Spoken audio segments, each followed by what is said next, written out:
Hey, what's going on, guys? Today I'll show you a zombie horror film named Automaton Transfusion. Spoiler ahead, watch out and take care.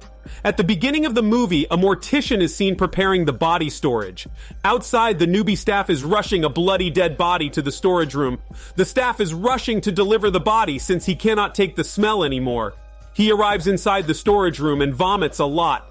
The mortician tells him to get a mop to clean up the mess. While he gets the mop, the mortician takes the body inside the storage. Later, the staff is cleaning the storage room alone. As he is cleaning, he hears banging noises inside the storage. He slowly walks towards it and opens it up. He touches the body to check it. Out of nowhere, the dead body reanimates into a zombie and it grabs him. He screams out of pain as the zombie takes a bite out of his neck. The zombie then grabs him into the body storage, breaking his body in half. The scene then moves into a high school located in the city. The mortician's son, Chris, is flirting with his girlfriend, Jackie, while in class.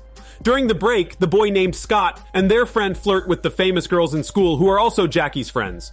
A bully boy approaches them and tries to scare them away by talking to his girl. Scott says he can talk to anyone he wants. After Bully leaves, he says he wants to cut Bully's face using a chainsaw. Meanwhile, Chris is having hormone fun in his car with Jackie. While they are embracing, he tells her that he does not want to go to their party later. Apparently, the girls do hate him. She asks him where he will go later. He says he will watch a show in the bar. Later, everyone goes back to their class. During the class discussion, a student feels extremely nauseous. It appears that the nauseous student is affected by the zombie infection. After the class, the zombie student takes a bite from the teacher, possibly wanting to teach him a zombie lesson. The school staff takes the teacher out as he screams out of the biting pain. After that, the zombie student runs out like a wild animal. It keeps growling like a goose as it tries to attack another student. Scott punches the student zombie's face, which puts it to sleep. Before going home, Chris asks Scott and their other friend about their plans to watch the show later. He says they will pick them up early to avoid traffic during rush hours. Jackie arrives and she gives Chris a long kiss. After that, Bully and the girls pick up Jackie, since they will prepare for their party later. The party is described to be the biggest social event that year since almost every student attends. Meanwhile, a high school student arrives back at his home. He finds no presence of his mother. But when he walks out of the stairs, he finds his mother's bed full of blood.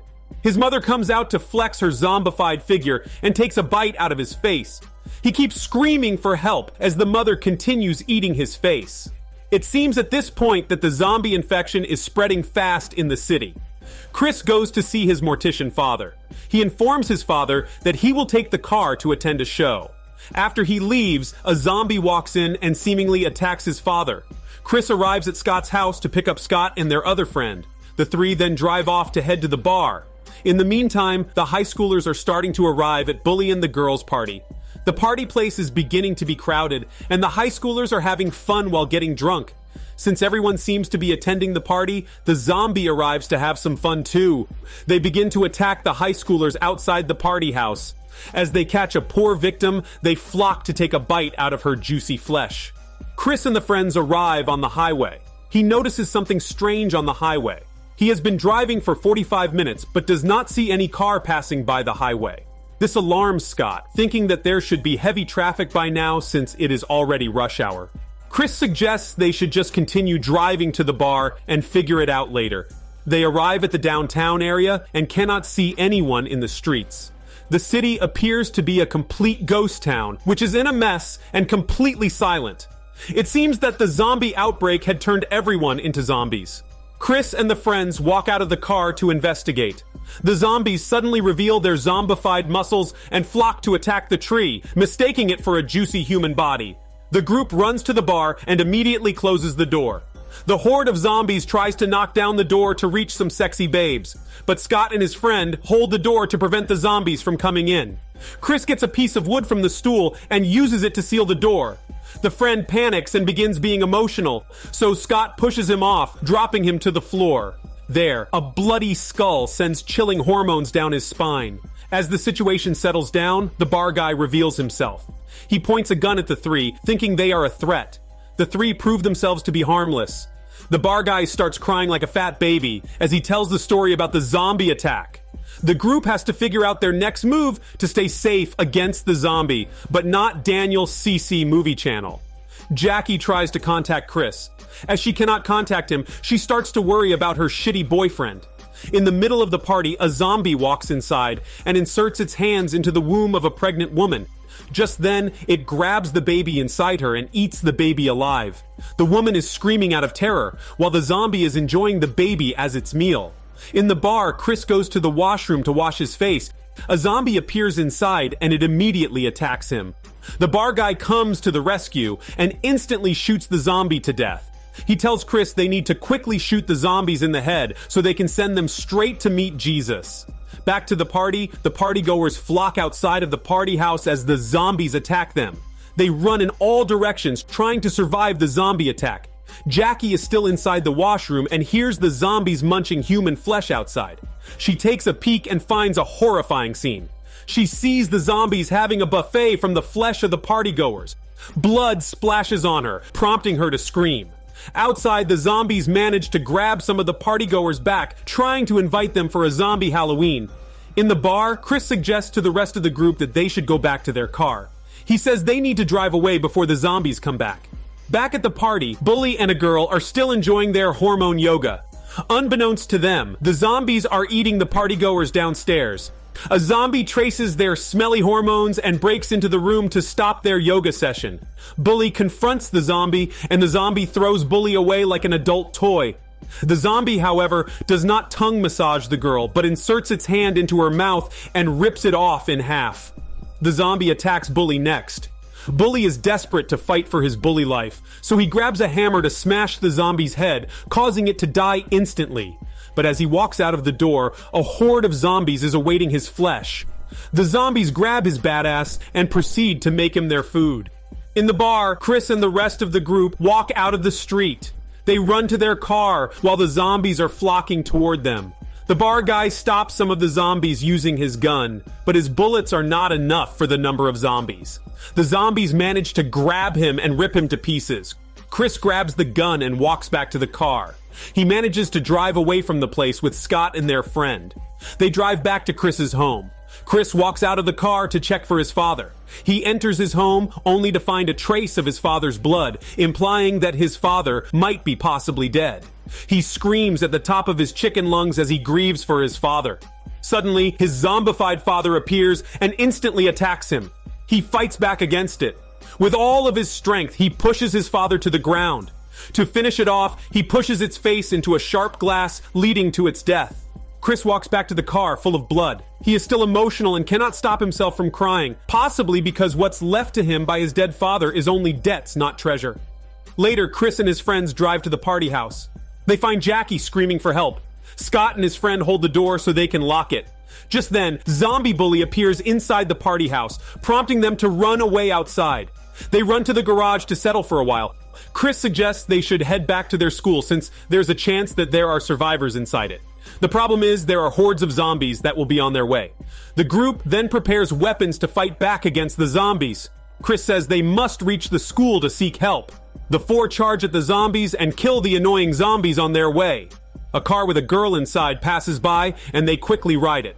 However, the friend and the girl fall out of the car all the way to the waters, where a zombie swims freestyle to grab the friend. His legs end up being eaten by the zombie, so he has no legs when he swims out of the water. The girl runs away out of terror while the zombies grab the friend away. Chris, Scott, and Jackie hide inside a cabin in the woods. They are already near the school, but Scott is already losing hope. A zombie suddenly grabs. Jackie immediately stands up and beats the zombie using her bat. After that, the three continue running to the school.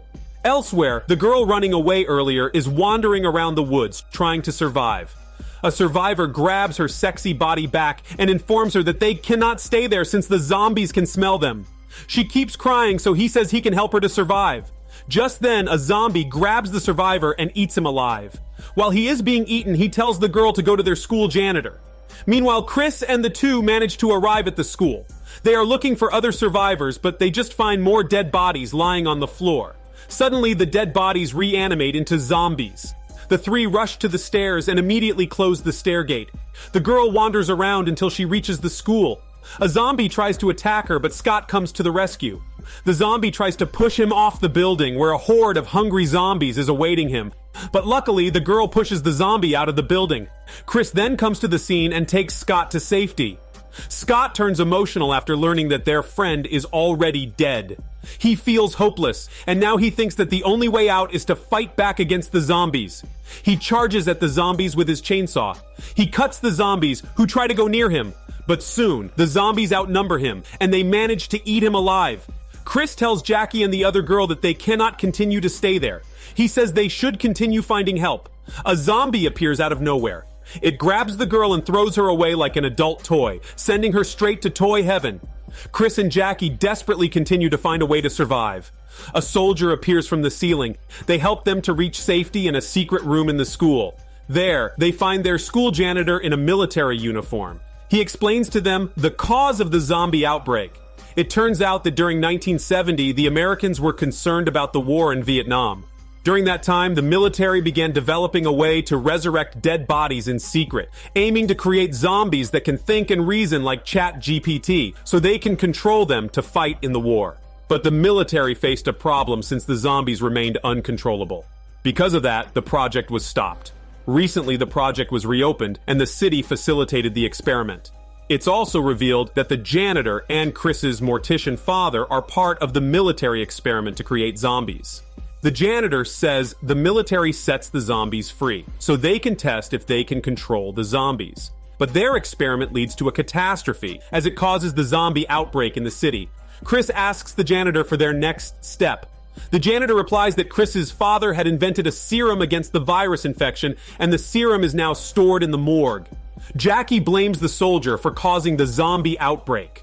The soldier explains that they were doing experiments to save lives, hoping that they do not need to send humans to fight against the war when using the zombie weapons. But later, the military interfered in the experiment, forcing Chris's father to hand over the zombie samples, which led to the outbreak.